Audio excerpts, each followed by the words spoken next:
Hello students, आज हम Vistas का जो first lesson line to line the third level समझ रहे थे, उसका थर्ड पार्ट इसको जो है कंक्लूड करने के लिए थर्ड पार्ट में हम कंक्लूड करेंगे और इसको लाइन टू लाइन हिंदी में समझेंगे। Okay, have you ever been there? Have you ever been there? क्या आप कभी वहाँ गए हैं? Have you ever been there, इसका मतलब क्या होगा? क्या आप कभी वहाँ गए हैं?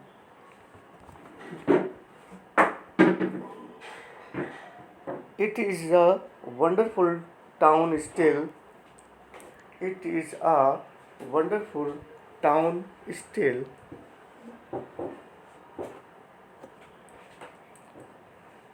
पास लेना होता है। ये एक लाइन हो गई है। With a big old frame houses, huge lawns and tremendous trees. अब देखो साइड में ट्रीज बना हुआ है, tremendous trees. Trees are standing beside your text. Tremendous trees whose branches meet overhead and roof the streets. what will be the Hindi meaning? ये अब भी एक अद्भुत शहर है। अद्भुत, वंडरफुल, सरप्राइजिंग, अमेजिंग। बड़े फ्रेम के घर, मतलब बड़े बड़े घर है ना, ह्यूज लॉन्स, और साथ साथ में giant trees. Huge lawns and tremendous trees means giant trees, मतलब बड़े बड़े विशाल ट्रीज, हुज ब्रांचेज, जिनकी शाखाएं आपस में मिलकर गली के ऊपर, जो स्ट्रीट है, गली के ऊपर एक छत की तरह से, overhead and roof the street, एक तरह से गली के ऊपर एक छत बना देती हैं। कौन? Branches of trees, branches of huge trees, branches of huge trees, है ना, वो क्या कर देती हैं? गली के ऊपर, स्ट्रीट के ऊपर एक छत सी बना देती हैं। And in 1894 summer evenings were twice as long and people sat out on their lawns, the men smoking cigars and talking quietly, the women waving palm leaf fans, with the fireflies all around, in a peaceful world. और 1894 में गर्मियों की शामें जब दोगुनी लंबी होती हैं और लोग बाहर अपने बगीचों में बैठते हैं, लोग सिगार पीते हुए और आराम से बातें करते हुए, जो लेडीज़ हैं वो पाम के पत्तों के पंखे बना लेते हैं, है ना, जिनके चारों ओर, फायर आर्म्स मीन्स क्या होता है? जिनके चारों ओर, फायर फ्लाइज मीन्स जुगनू होता है। फायर फ्लाइज मीन्स जिनके चारों ओर जुगनू घूमते रहते हैं। लेकिन फिर भी जो भी है, एक इन ए पीसफुल वर्ल्ड है, मतलब कैसा संसार है? शांतपूर्ण संसार है। To be back to be back there with the first world war still 20 years off, and World War II over 40 years in the future.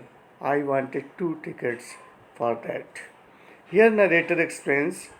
यहाँ पर नरेटर क्या कहता है? अभी पहला विश्व युद्ध 20 वर्ष और दूसरा विश्व युद्ध 40 वर्ष से भी अधिक दूर है।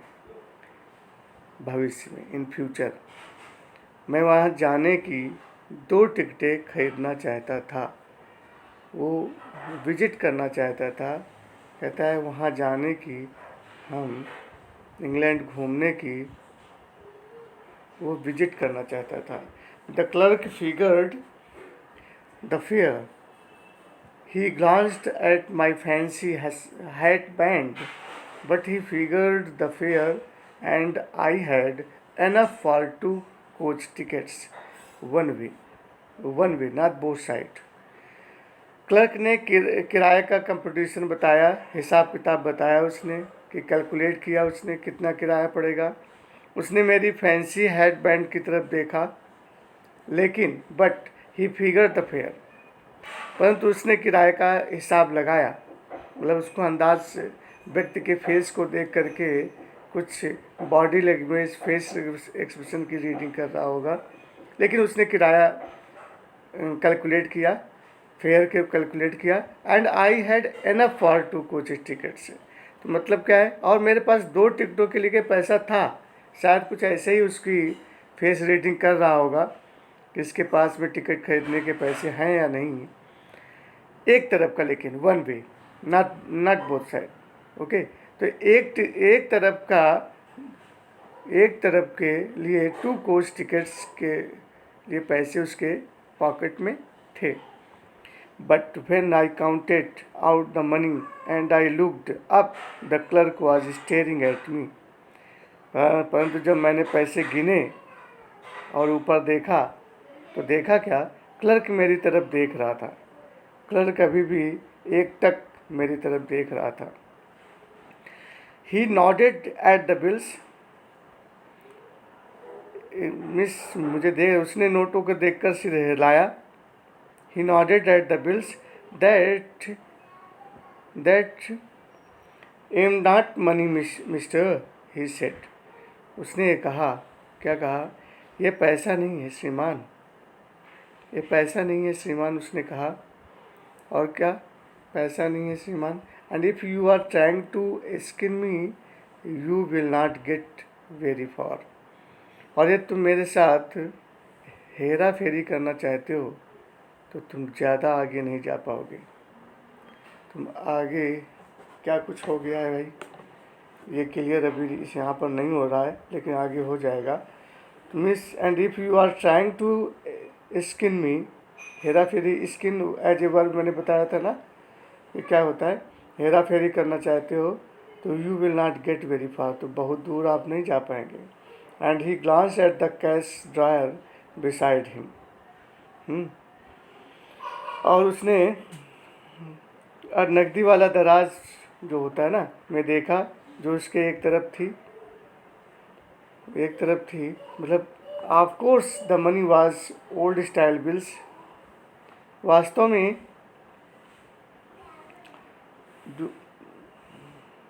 अवश्य ही वो पैसा पुराने ज़माने का था, ओल्ड स्टाइल था, इसीलिए वो बोल रहा होगा, sorry, half again as big as the money we use now it is and different looking, है ना।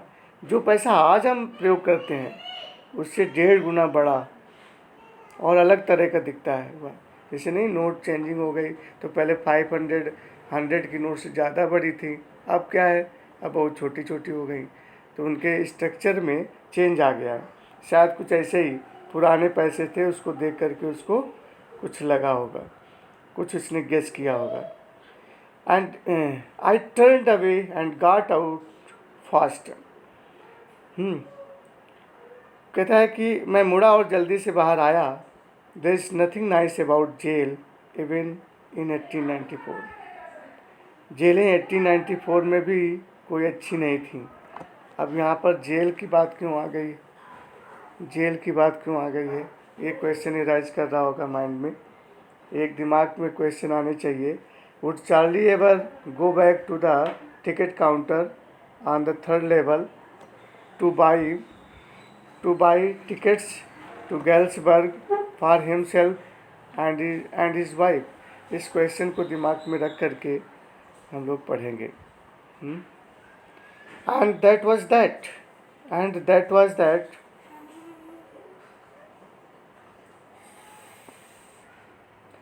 I left the same way I came, I suppose.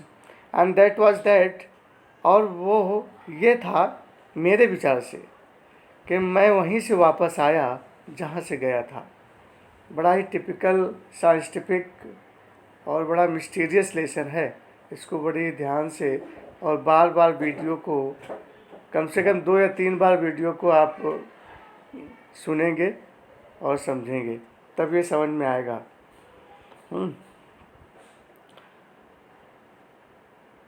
Imagination है इस स्टोरी में, प्रोज में इमेजिनेशन। प्रोज में इमेजिनेशन जो poetry में की जाती थी वो इसमें प्रोज में इस ऐसे में इस साइंटिफिक स्टोरी में दिख रही है। Next day during lunch hour I drew $300 out of the bank, nearly all we had, and bought old style currency. That really worried my psychiatrist friend. Next day क्या हुआ? हाँ, लंच के समय के दौरान मैंने बैंक से $300 निकाले। लगभग उतने ही मेरे पास थे और पुराने ढंग की करेंसी खरीदी। इससे मेरा जो साइकियाट्रिस्ट फ्रेंड था वो वास्तव में कुछ चिंतित हो गया।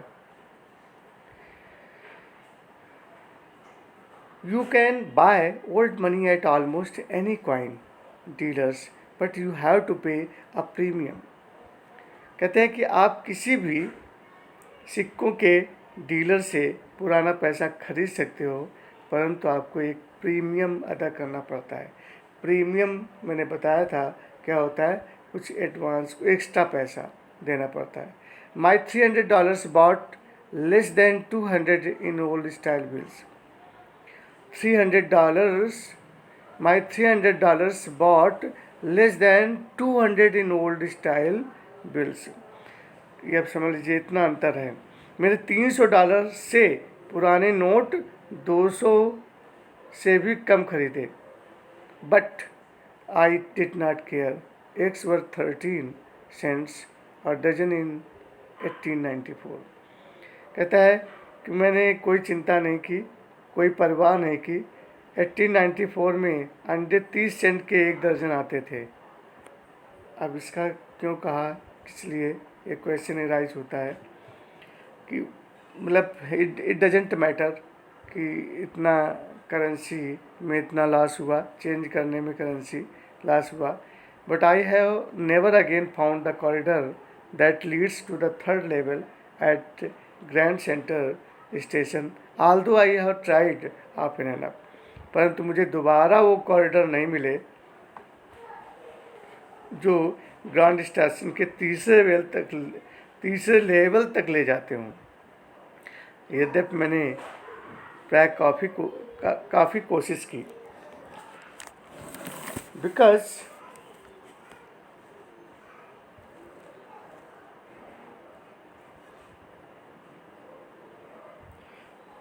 okay, often enough. Louisa was pretty worried when I told her at this, and they did not want me to look for the third level anymore. And after a while, I stopped. I went back to my stamps. जब मैंने लूइसा wife को इस सब के बारे में बताया तो वो काफ़ी चिंतित हुई और वो नहीं चाहती थी कि मैं और अधिक तीसरे लेवल को तलाश करूं, तीसरे लेवल की बात करूं, और कुछ समय बाद में रुक गया। मैं फिर से अपनी डाक टिकटों की ओर चला गया, अर्थात फिर से टिकटें संग्रह करनी शुरू कर दी। उस थर्ड लेवल की बात करना बंद कर दी। अब यहाँ पर एक क्वेश्चन आप अपने दिमाग में रख सकते हैं और उसकी मीनिंग को फाइंड आउट करेंगे। Would Charlie go back to the ticket counter on the third level to buy 2 tickets for him and his wife to Galesburg. ये अभी हमने बोला था, फिर से इसको रिपीट करा है, जिससे आप इस क्वेश्चन जब दिमाग में होता है तो आंसर हम फाइंड आउट करने की कोशिश करते हैं।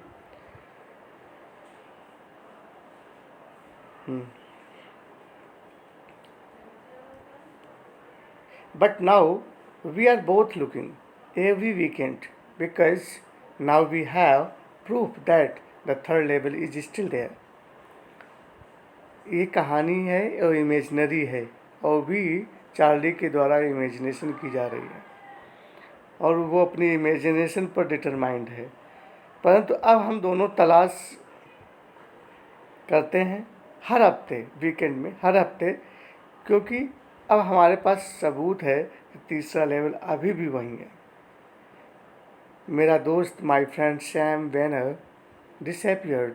Nobody knew where, but I sort of suspected because Sam's a city boy, and I used to tell him about Galesburg. I went to school there, and he always said he liked the sound of the place. जो Sam character यहाँ पर narrator ने assume किया है, imagine किया है। Sam कोई special character है नहीं इसमें, इनको वो अपनी कहानी सुनाता है ना। मेरा दोस्त सैम विनर लुप्त हो गया, डिसअपियर हो गया। नो बडी न्यू, कोई नहीं जानता वो कहाँ गया। परंतु मुझे शक था, मुझे डाउट था। Means I was in dubious, I was in doubt. Sam एक शहरी लड़का था, अर्बन लड़का था, अर्बन लैड था, और मैं उसे गेल्सबर्ग के बारे में बताया करता था कि मैं वहाँ स्कूल में जाता था, और वो हमेशा कहता था कि वो उस जगह की आवाज़ को पसंद करता है और वो वहीं है। ठीक है, 1894 की बात है। वो क्या कहता था, and he always said he like the sound of the place and that is where he is all right in 1894। तो means this is the character of Sam has been imagined by Charlie.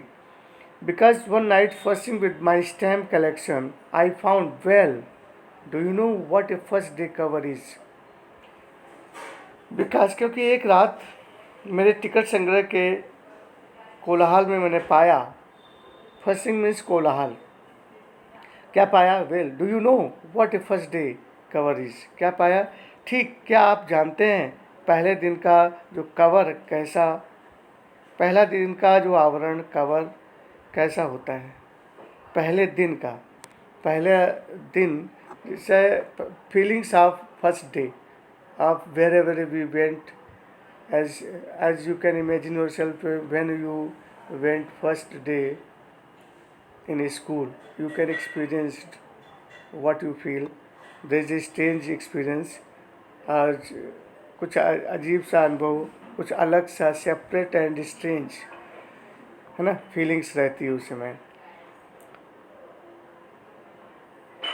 When a new stamp is issued, stamp collectors buy some and use them to mail envelopes to themselves on the very first day of sale, and the postmark proves the date. What happened?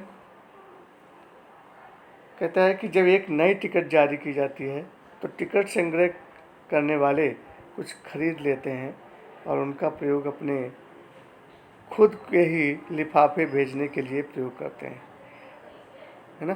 बिक्री के पहले दिन ही और डाकघर की मोहर तारीख जो सील है का सबूत दे देती है कि ये स्टैम्प कब सेल हुई, कब मैंने परचेज की, क्योंकि उसमें स्टैम्प और डेट विद डेट स्टैम्प लगी होती है। The envelope is called a first day cover. और जो एनवेलप है वो क्या कहलाता है? उस लिफाफे को पहले दिन का आवरण कहा जाता है। अब क्वेश्चन ये राइज कर रहा था कि पहला दिन क्या था, ये सब, तो वो पहले उस लिफाफे को पहले दिन का आवरण कहा जाता है जिसमें वो टिकट लगाई जाती है ना। Miss there are never opened and just put blank paper in the envelope. और क्या है, उनको कभी नहीं खोला जाता है, आप लिफाफे में एक खाली कागज़ डाल दो बस। ये एक प्रोसेस है, ये एक प्रक्रिया है उसमें। That night among my oldest first day covers I found one that shouldn't have been there. उस रात मेरे पुराने पहले दिन के आवरणों में मुझे एक आवरण मिला जो वहाँ नहीं होना चाहिए था, बट देयर इट वॉज। लेकिन परंतु ये वहाँ था। It was there because someone had mailed it to my grandfather at his home in Galesburg. That is what the address on the envelope said. हाँ, वहाँ क्यों था? क्यों ये वहाँ था? क्योंकि किसी ने मेरे दादा ग्रैंडफादर के पास इसे उनके गेल्सबर्ग के घर पर मेल कर दिया था। यही लिफाफे मिस सेम एड्रेस उस एनवेलप पर लिखा था, जो बताता है कि ये summon has been mailed to my grandfather's house, है ना। And it had been there since July 1894। उसमें जो एनवेलप में टिकट लगी रहती है, और ये वहाँ जुलाई 1894 से था। डाकघर की मोहर ऐसा कहती है।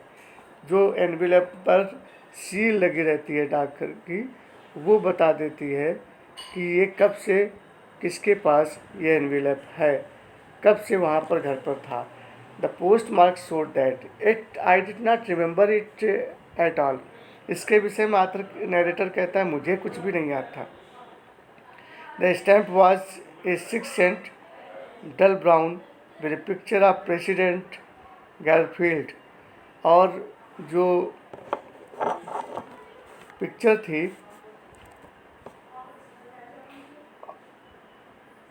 तो मुझे ये बिल्कुल याद नहीं था। टिकट 6 सेंट का था, जो टिकट लगा हुआ था वो ब्राउन हो गया था, फीका हो गया था, राष्ट्रपति गारफील्ड की तस्वीर के साथ। अब जैसे नहीं है, आपको पता है स्टैम्प जारी की जाती है तो मान लें गांधी जी की, पटेल की, उनकी उसमें पिक्चर लगी रहती है। उसी तरह से वहाँ पर प्रेसिडेंट की स्टैम्प में पिक्चर लगी हुई थी। वो जो स्टैम्प थी वो ब्राउन हो गई थी, और 6 सेंट की टिकट थी, राष्ट्रपति गारफील्ड की तस्वीर के साथ में। Okay, naturally when the envelope came to granddad in the mail, it went right into his collection and stayed there till I took it out and opened it. Naturally जब लिफाफा मेरे ग्रैंडफादर के पास डाक से आया तो ये स्ट्रेटली सीधे उनके संग्रह में, जो संग्रहालय था जहाँ वो कलेक्शन करते थे, जहाँ पर वो अपने एनवेलप, अपने लेटर्स, है ना, रखते थे, ये वहीं रहा जब तक कि मैंने इसको देखा और खोला। जब तक इसको हमने देखा और खोला तब तक ये वहीं पर रहा। The paper inside was not blank.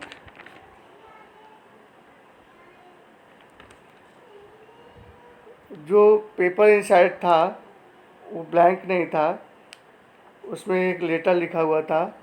I got to wishing that you were right. Letter कैसे लिखा था, क्या लिखा था उस लेटर में? I got to wishing, Charlie के नाम से था, you were right, then I got to believing you were right. I got to wishing that you were right, then I got to believing you were right, and Charlie, it is true. I found the third level. I have been here 2 weeks, and right now, down the street there is someone is playing a piano, and they are all out on the front porch singing Nelly home, and I am invited over for lament, invited for lemonade. Come on back, Charlie and Luisa. Keep looking till you find the third level. It is worth it, believe me. The note is signed Sam. Sam के द्वारा, जो imaginary character था, Sam के द्वारा ये letter लिखा गया था कि हमें थर्ड लेवल मिल गया है चार्ली, अब आप लोग भी आ सकते हैं, विश्वास कर सकते हैं, आप अपनी वाइफ लूसा के साथ में आ सकते हैं और थर्ड लेवल को देख सकते हैं। इट इज़ वर्थ इट, देखने योग्य है, बिलीव मी, मुझ पर विश्वास करो। At the stamp and coin store I go to, कहता है कि लिखा हुआ था चार्ली, मैं इच्छा करने लगा तुम सही थे, फिर मैं विश्वास करने लगा कि तुम सही थे। लेटर में जो लिखा हुआ था वो क्या था, चार्ली मैं इच्छा करने लगा कि तुम सही थे, फिर मैं विश्वास करने लगा कि तुम सही थे, और चार्ली ये सच है कि मुझे तीसरा लेवल मिल गया है। मैं यहाँ 2 सप्ताह रहा हूँ और अब भी हूँ।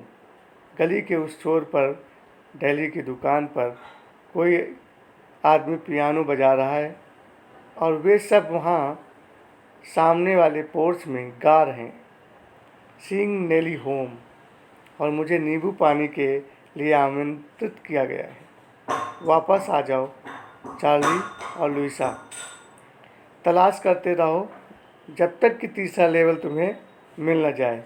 ये तलाश करने लायक है, मेरा विश्वास करो। The note is signed Sam, ये नोट सैम के नाम से साइंड था। Eight the stamp and coin store I found out that Sam bought $800 worth of old style currency. कहता है मैं टिकटों और सिक्कों के स्टोर पर गया, मैंने पता लगाया कि सैम ने $800 के बराबर पुराने ज़माने की करेंसी खरीदी थी। That ought to set him up in a nice little hay, feed and grain business. He always said that that's what he really wished he could do, and he certainly can't go back to his old business. ये रकम उसे एक अच्छे घास, है, चारा और अनाज के व्यापार में स्थापित कर देती है। वो हमेशा कहता था कि ये वही कर सकता था और वो अपने पुराने धंधे में वापस बिल्कुल नहीं जा सकता। Not in Galesburg, Illinois, in 1894, his old business. Why? Sam was my psychiatrist. कहता है कि 1984 में गेल्सबर्ग में, इलियोनिस में नहीं, उसका पुराना धंधा। क्यों? सैम मेरा मनोविशेषज्ञ था। Sam was my friend who is doctor of mental diseases. तो हेलो फ्रेंड्स, हेलो स्टूडेंट्स, ये थोड़ा सा टिपिकल, बड़ा ही साइंटिफिक और मिस्टीरियस लेसन है। इसको दो बार जब तक सुनेंगे, समझेंगे, तभी ये क्लियर होगा। Have a nice day all of you.